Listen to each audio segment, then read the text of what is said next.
বাসুদেৱায় নমস্কাৰ মই আছোঁ বিনয় কাশ্যপ বন্ধুসকল আজি আমি আলোচনা কৰিম যে আহিবলগীয়া এই 25 তাৰিখ অহাকালি যিটো চন্দ্ৰগ্ৰহণ হ'ব সেই চন্দ্ৰগ্ৰহণ আমাৰ ৰাশিগতভাৱে কি কি পৰিণাম আনিব পাৰে বা এই চন্দ্ৰগ্ৰহণৰ দুষ্পৰিণাম কি হ'ব পাৰে তাৰ বিষয়ে আজি আমি আলোচনা কৰিম চন্দ্ৰগ্ৰহণ হ'ব 25 মাৰ্চ 2024 হোলি নহন পূৰ্ণিমা পৰিব সদায় মনত ৰাখিব চন্দ্ৰগ্ৰহণ সদায় পূৰ্ণিমাত পৰে আৰু সূৰ্যগ্ৰহণ সদায় অমাৱস্যা তিথিত যেতিয়া এই চন্দ্ৰগ্ৰহণ হ'ব তেনেহ'লে আমি গম পালো যে 25 মাৰ্চ 2024 থাকিব সেইদিনাখন হোলী হ'ব এতিয়া সেই চন্দ্ৰগ্ৰহণৰ প্ৰভাৱ অসমত পৰিবলৈ নপৰে এইটো যিটো চন্দ্ৰগ্ৰহণ হ'ব এইটো উপচায়া চন্দ্ৰগ্ৰহণ হয় ইয়াৰ যিটো পেনম্বৰা আছে তাৰ বাহিৰেদি পৃথিৱীৰ ছায়া পৰিব ঠিক আছে যাক উপচায়া চন্দ্ৰগ্ৰহণ বুলি কয় আৰু এই চন্দ্ৰগ্ৰহণটো কিন্তু আমাৰ অসমৰ পৰা দেখা পোৱা নাযাব আৰু এই চন্দ্ৰগ্ৰহণটো লাগিব কেতিয়া ৰাতিপুৱা 10টাত 30ৰ পৰা দুপৰীয়া 3:02 বজালৈকে এই চন্দ্ৰগ্ৰহণ চলি থাকিব টোটেল যিটো চন্দ্ৰগ্ৰহণৰ সময় হ'ব সেইটো হ'ব 4 ঘণ্টা 36 মিনিট 37 মিনিট 4 ঘণ্টা 37 মিনিট হ'ব আৰু যেহেতু এইটো কন্যা ৰাশিত লাগিব কন্যা ৰাশিত চন্দ্ৰ দেৱতা আৰু কেতু দেৱতা থাকিব আৰু ঠিক তাৰ অপোজিট যিটো ৰাশি হ'ব যাক মীন ৰাশি কোৱা হয় সেই মীন ৰাশিত ৰবি দেৱতা ৰাহুৰ লগত থাকিব লগত বুধ দেৱতাও থাকিব ইয়াত কেতু আৰু চন্দ্ৰ দেৱতা হস্তা নক্ষত্ৰত থাকিব আৰু ৰবি দেৱতা উত্তৰ ফাল্গুনী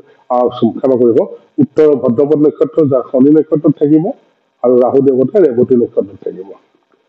আৰু যিহেতু এইটো এটা উপচায়া চন্দ্ৰগ্ৰহণ হয় ইয়াত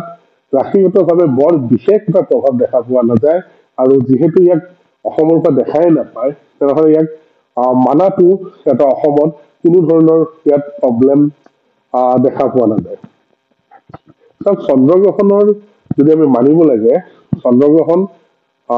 যেতিয়া গ্ৰহণ ষ্টাৰ্ট হ'ব তাৰ 9 ঘণ্টা আগৰ পৰা মানিব লাগিব যাক সূতক সময় বুলি কোৱা হয় 9 ঘণ্টা আৰু প্লাছ চন্দ্ৰগ্ৰহণ যিমান দেৰিলৈকে চলে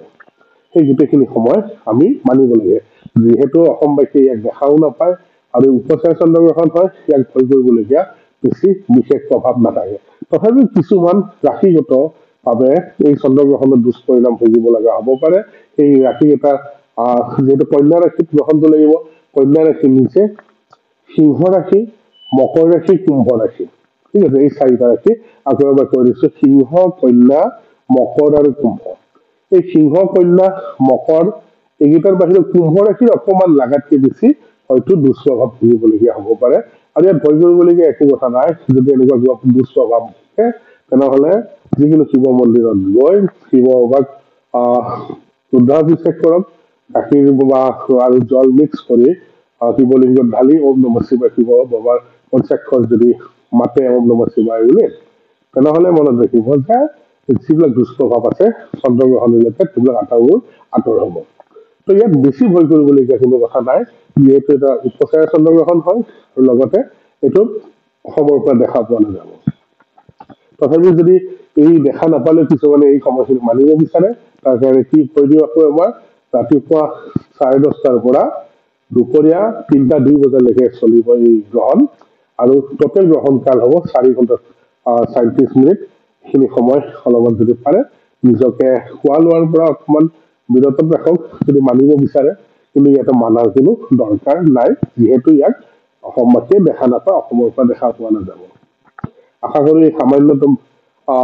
ভিডিঅ'টো আপোনালোকে চন্দ্ৰগ্ৰহণৰ যিটো